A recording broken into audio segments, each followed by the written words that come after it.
Welcome to the Honest Dog Breeder Podcast with me, your host, Julie Swan, where each week we dive in to discuss all things dog breeding so you can build a breeding business you love, producing dogs that fulfill their owners' dreams.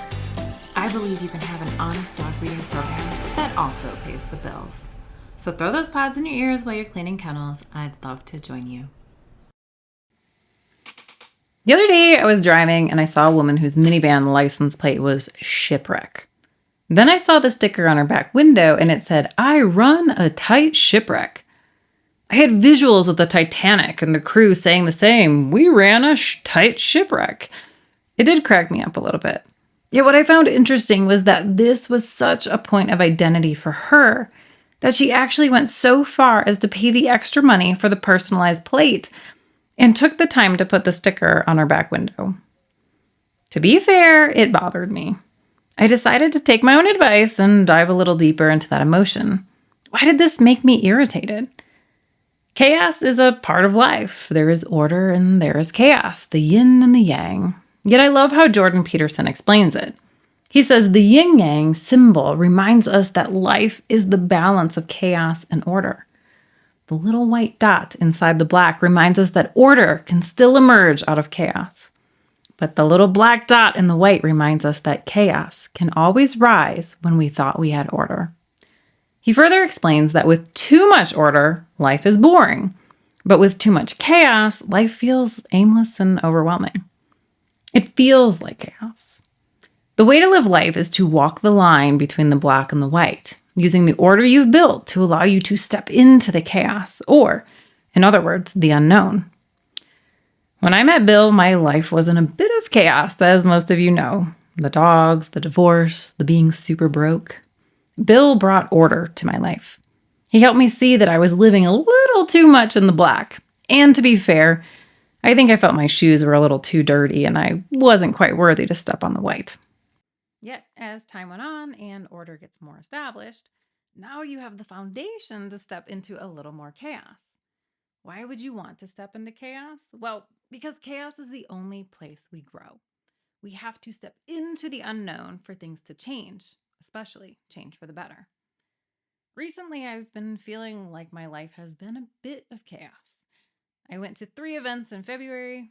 First, I was given the opportunity to go to Westminster with a dear breeder friend, Christine of Ever Summer Miniature American Shepherds. She encouraged me to join her there, learn more about the show world, the breeders inside, and the culture. While I was there, I met so many amazing people, but it was completely new. The show world is a different world. I don't know that it's bad. It's simply different. Different motivations, different rules, and it opens the doors to a lot of discussions.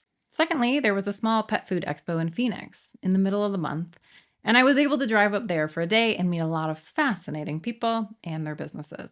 Learn about lots of new and innovative dog food, especially raw and freeze-dried, along with treats that aren't so toxic to dogs.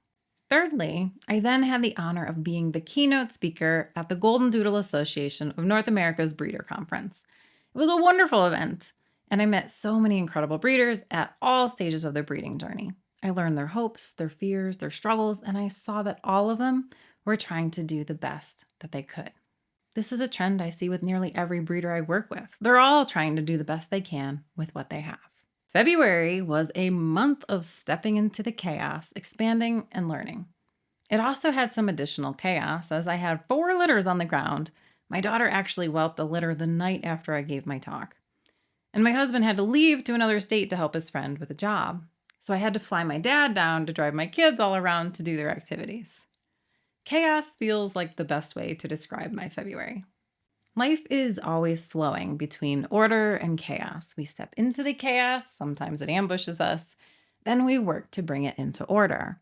When we can stabilize into order, we can consciously step into the chaos to do the next level of growth. Order gives us the security and the foundation that allows us to step into the chaos and not lose ourselves. This is the same with our breeding programs. I see this all the time with coaching clients. Sometimes clients come to me and they are in the middle of chaos. Everything is a mess. Our job in working together is to harness the chaos and transition them to a state of order. Sometimes they need a better system for managing breeding dogs. Sometimes they're struggling with managing puppy pens. Sometimes they're doing it all, but they have zero free time and are burnt out. While others contact me when they are on the phone too much working with clients. Sometimes things are going well with the dogs, but they don't have any money from the program. Or worse, they are going into the hole. For these breeders, I offer options and discussion over what works or opportunities that the breeder may not know exist. And then we make a plan to bring it all into order. Most of the time, when a breeder is calling me from chaos, they are feeling the pinch in money or in time. It's very helpful to have awareness when you see your breeding program is eating too much money or too much time from you, which slips you into that chaos state. On an interesting side note, many breeders come to me thinking they need to expand their program to make the numbers work.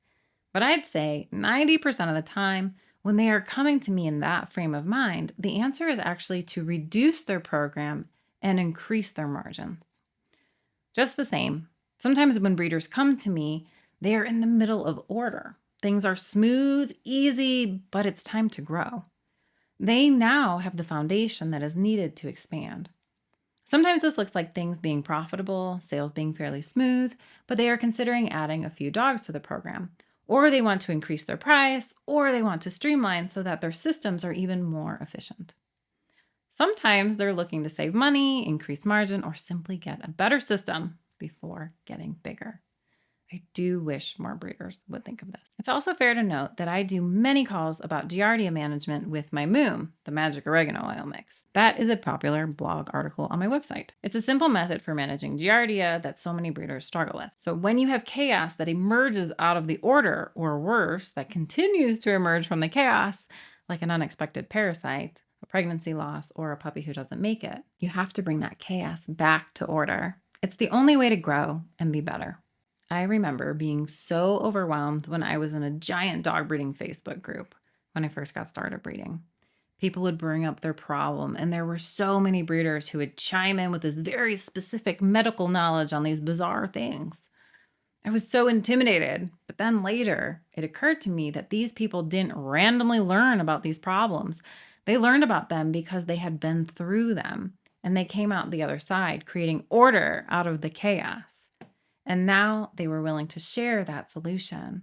It made me realize that it's not so much that something bad happens to us as breeders. That's not what dictates if you're a good breeder or a bad breeder, but it's how you handle it. That grit that you develop and use to bring chaos to order, that's what makes you a better breeder.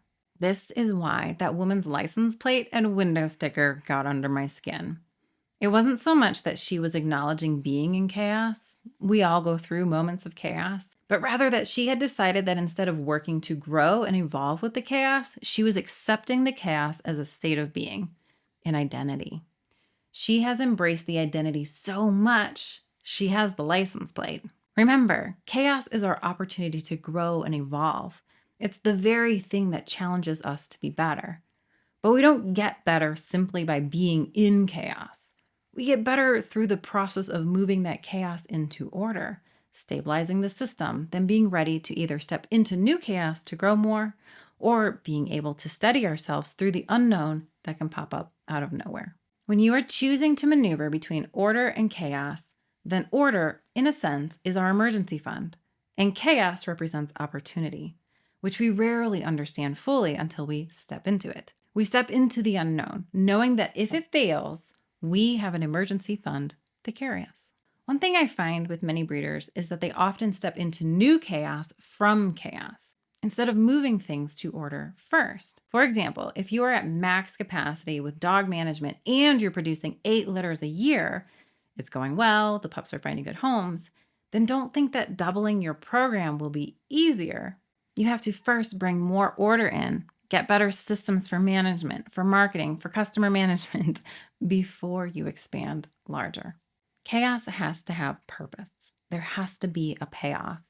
What is the thing you're gaining from stepping into the chaos? For example, maybe you're working like crazy juggling your breeding program because you still have your full-time job. That's a lot, but it has a purpose. It is getting you to a place where you no longer need the job, and you'll be able to make a smooth transition on your exit if that's your plan. If you're simply trying to keep both, then what you've done is create a system where you're maxed out, And when that spontaneous chaos comes in, it can tank the system. So if your breeding program feels chaotic right now, don't automatically assume that means you're failing. Sometimes chaos simply means you're in a growth season. Sometimes it means life ambushed you and now your job is to steady the ship. The question isn't whether chaos exists. The question is whether it has a purpose and whether you are actively moving it back into order. Chaos is not a badge of honor, and it should never become your identity. It is a phase, a teacher, a challenge, and often an opportunity. The best breeders are not the ones who never experience chaos. They're the ones who know how to turn chaos into clarity, better systems, better decisions, and ultimately a breeding program they actually love. So take a look at your program this week and ask yourself, where do I need more order? And where am I finally ready to step into purposeful chaos? Thank you for joining me for another episode of the Honest Dog Breeder Podcast with me, your host, Julie Swan. I know you have limited time in your schedule, and I am so grateful you've made the time to take me along on your journey. Cheers to you and purposeful chaos.